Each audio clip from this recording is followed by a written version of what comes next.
இது நம்ம கிச்சன். இது நம்ம கிச்சன்ல நம்ம இன்னைக்கு என்ன பண்ண போறோம்னா முட்டைகோஸ் கடலை பருப்பு கறி பண்ண போறோம்.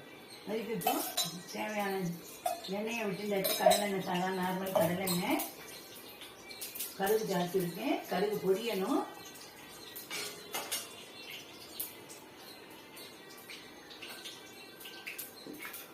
கடுகு பொரிஞ்சிச்சு. இப்போ 2 உடச்சி உளுத்தம் பருப்பு போடுறோம். இதில் 2 மிளகாத்தூளை போடுறோம். கொஞ்சம் கருவேப்பிலையை போடுறோம். பச்சை மிளகாயை போடுறோம். இதை நம்ம இந்த உளுத்தம் பருப்பு கருவேப்பிலை இந்த மிளகாயத்தையெல்லாம் பொரியிற அளவுக்கு வறுக்கணும். எண்ணெயில் இதை நல்லா ஃப்ரை பண்ணி வறுக்கணும். இது விட்டு கடலை எண்ணெயில தேங்காய் எண்ணெய் கூட விட்டு பண்ணலாம். தேங்காய் போட்ட கறிக்குனாக்க தேங்காய் எண்ணெய் விட்டு பண்ணிங்கன்னா இன்னும் நல்லா இருக்கும்.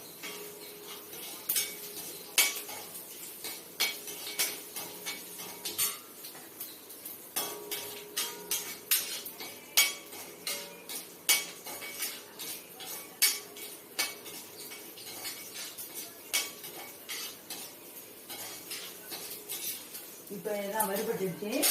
இப்போ நம்ம இதில் முட்டைக்கோசை இந்த கறிக்கு போட போகிறோம். இப்போ இதுக்கு என்ன பண்ணணும் அப்படின்னா முட்டைக்கோசை பொடியாக நறுக்கி நல்லா அலசிட்டு இதில் கொஞ்சம் தேவையான அளவு பிடிச்சபடி கடலை பருப்பையும் போட்டு உப்பு மஞ்சள் பொடி போட்டு முழுகிற அளவுக்கு ஜலத்தை விட்டு ஒரே ஒரு விசில் விட்டு வேக விட்டு நம்ம வடிய வச்சுருக்கோம். இப்போ அதை இதில் போடுறோம். நம்ம இதுக்கு மறுபடியும் உப்பெல்லாம் போடணுங்கிற அவசியம் கிடையாது.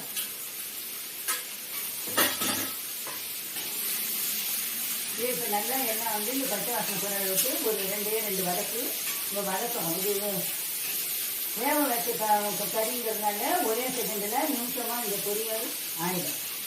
இந்த கறிக்கு சில பேர் இதுக்கு தேங்காய் பட்ட கறிக்கு தேங்காய் எண்ணெய் விட்டு பண்ணுவா, சர்க்கரை போடுவா. நம்ம இதுக்கு தேவையான இதை போடுறோம். தேங்காயை போடுறோம். தேங்காயை போட்டுட்டு சுவிட்ச் ஆஃப் பண்ணிடும். அடுப்பை ஆஃப் பண்ணிடும். ஆஃப் பண்ணிவிட்டு இதை நம்ம இப்போ சர்விங் டிஷ்ஷுக்கு மாற்ற போகிறோம். இப்போ முட்டைக்கோசு கடலைப்பருப்பு கறியில் ரெடி.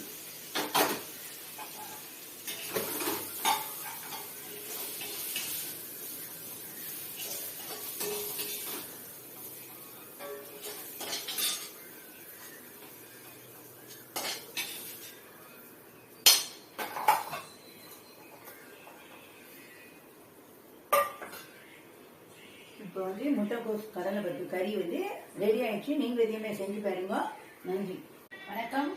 இது நம்ம